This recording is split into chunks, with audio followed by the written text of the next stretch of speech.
अस्सलामु अलैकुम वरहमतुल्लाहि वबरकातुहू। अल्लाहुम्मा सल्लि अला सय्यिदिना मुहम्मदिन व अला आलि सय्यिदिना मुहम्मदिन व अस्हाबि सय्यिदिना मुहम्मदिन बिअदति कुल्लि ज़िक्र व तो आज हम बात करेंगे, अक्सर लोगों को नाफ चढ़ जाती है, तो वो नाफ जो है मुश्किल करती है, पेट में दर्द का बाइस बनती है, खाना नहीं खाया जाता, बाद पेशेंट को कॉन्स्टिपेशन हो जाती है और बाद को मोशन लग जाते हैं। ये दोनों सूरतों में नाफ का जो है ये बड़ा अमल दखल है। तो हमें पता कैसे चलेगा कि नाफ है या नहीं है? बड़ा आसान सा तरीका है नाफ चेक करने का, और फिर उसके बाद आपको इसका इलाज भी बताते हैं कि इसका इलाज कैसे करना है।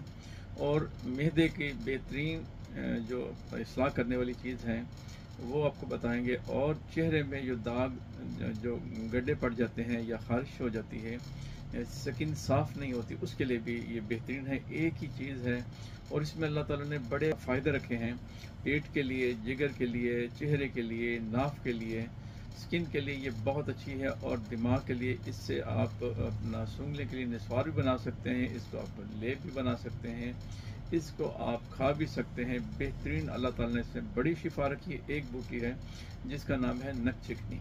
नक चिकनी इसको इसलिए कहते हैं कि इसको लोग नस्वार की जगह पे यूज़ करते हैं, पीस के तो इसकी नस्वार लेते हैं, नोज़ में चढ़ाते हैं और इससे छींकें आती हैं, दिमाग का रेशा वगैरह निकल जाता है और दिमाग साफ़ हो जाता है। ये बहुत अच्छी चीज़ है और इसी से नाफ का इलाज होता है, इसी के इस मैदे का और जिगर का भी इलाज होता है। तो पहले तो हम समझते हैं कि इस जो नाफ है वो कैसे पड़ती है और वो चेक करने का तरीका क्या है और इसका नाफ को निकालने का तरीका क्या है और इसमें परहेज़ हमने क्या क्या करने हैं। ये बड़ी ज़रूरी चीज़ है और ये तकरीबन हर दूसरे चौथे आदमी को ये हो जाता है। पहली तो ये समझ लें कि नाफ हमारे गर्मी और खुश्की से बनती है और इसको चेक करने का जो तरीका है वो ये है कि कोनियाँ पीछे से ऐसे जोड़ें, जितनी जोड़ सकते हैं मैक्सिमम जोड़ के। उसके बाद आपने ये जो दो लाइनें हैं, जो ये सीधी लाइन, ठीक है, ये जो सीधी लाइन है, इस लाइन को, जिसको दिल की लाइन भी कहते हैं, इसको आपस में जोड़ लेना है इस तरीके से। और आखिरी छोटी उंगली जो है, इसकी आखिरी जो लाइनें हैं, ये दोनों लाइनें जो हैं ये वाली, ये लाइनों को आपस में ऐसे टच कर लेना है और इनको बड़े आराम से अपने पीछे से जोड़ के यूँ चेक करना है। जब आप चेक करेंगे तो ये दोनों लाइनें आपको एक जैसी नज़र आएंगी, जैसे ये उंगली की लाइनें नज़र आ रही हैं आपको मिलती हुई, ऐसे समझ लीजिए कि अगर मिलती हुई नज़र आएंगी तो बिल्कुल नाफ आपको नहीं है। अगर ये ऊपर नीचे ऐसे है, यूँ लाइनें आती हैं छोटी उंगली की, ये वाली उंगली कैसे, ये दिल की लाइन को टच करेंगे और सारी लाइनें आपस में मिला देंगे, जैसे मैंने आपको ये मिला के दिखाई है, तो फिर नाफ नहीं है। अगर ये ऊपर नीचे होती है तो इसका मतलब है कि नाफ जो है वो फटी हुई है अपनी जगह से। तो इसको नाफ चढ़ जाना भी कहते हैं, नाफ पड़ जाना भी कहते हैं, नाफ हट जाना भी कहते हैं।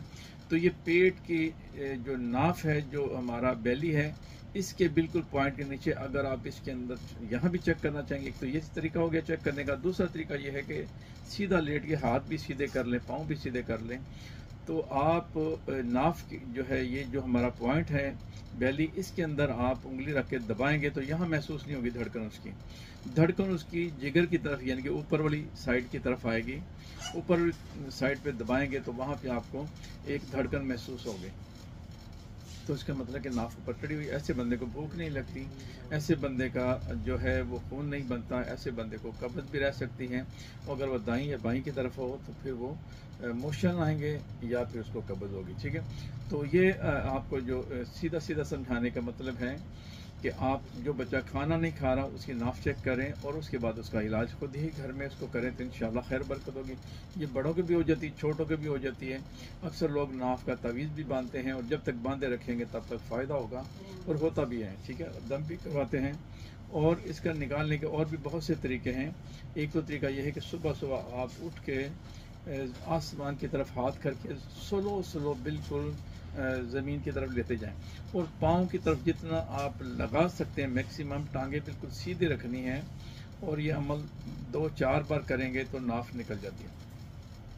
टांगे बिल्कुल सीधी रखनी है और स्लो स्लो ज़मीन को हाथ लगा देने जाके, जितना भी लग सके, ज़रूरी नहीं है, लेकिन ज़मीन की तरफ जितना मैक्सिमम जा सकते हैं उस एंगल में चले जाएं।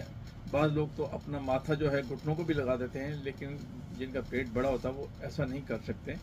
तो जितना मैक्सिमम कर सकते हैं उनको खिंचाव महसूस होगा पिंडलियों में ऊपर की तरफ और थाइस के में नीचे की तरफ, ये इनके दोनों घुटनों के पिछली साइड पर उनको बहुत ज़्यादा शदीद खिंचाव महसूस होगा। और यहाँ सरसों का तेल हल्का सा लगा लें, तो ये 2-4 बार करने से ये नाफ निकल जाती है। ये डेली अमल करें जिनको नाफ है। तो दूसरा इसका इलाज जो है वो ये है कि नक चिकनी आप ले लें, इसको बारीक पीस लें आपको। तो इसकी सुबह दोपहर शाम पानी के साथ, नीम गर्म पानी के साथ आधा आधा चम्मच आप इसको खाएं, तो इंशाल्लाह चंद दिन में आपकी जो नाफ है वो अपनी जगह बैठ जाएगी। और इसको अगर मुसलसल आप खाते रहते हैं तो मैदे की बेशुमार जो बीमारियां हैं वो भी ख़त्म हो जाती हैं। अगर इसको मज़ीद मैदे का सफ़ूफ बनाना चाहते हैं तो इसमें और भी बहुत सी चीज़ें मिला सकते हैं, लेकिन ये बेहतरीन है। इसको आप खाएं और अल्लाह की रहमत के मज़े लुटे। जब अल्लाह को शिफा अता फरमाए तो अल्लाह की बारगाह में शुक्राने के नफल अदा करें और प्यार प्यारे आका अलैहिस्सलाम पे दुरूद व सलाम के तोहफे भेजें, ताकि अल्लाह ताला मज़ीद करम और रहम और फजल फरमा दें। तो उम्मीद करता हूँ रब की उनकी बारगाह में कि आप ये दूसरों तक भी शेयर करें, ताकि दूसरे भी लोग फ़ायदा हासिल करें और आप भी इससे फ़ायदा हासिल करें। नाम है इसका नक चिकनी, और इसको हर घर में होना चाहिए। ये बहुत अच्छी चीज़ है। इसकी नस्वार भी ले सकते हैं, इसको मैदे के लिए भी खा सकते हैं। जिगर के लिए ये बेहतरीन चीज़ है, जिगर की इस्लाह करती है और चेहरा रोशन होता है इससे रेड सेल बढ़ते हैं, खून बढ़ता है और दिमाग के लिए बड़ी अच्छी चीज़ है। इसको खाएं और आगे भी शेयर करें तो इंशाल्लाह खैर बात। अस्सलाम वालेकुम व रहमतुल्लाहि व बरकातहू।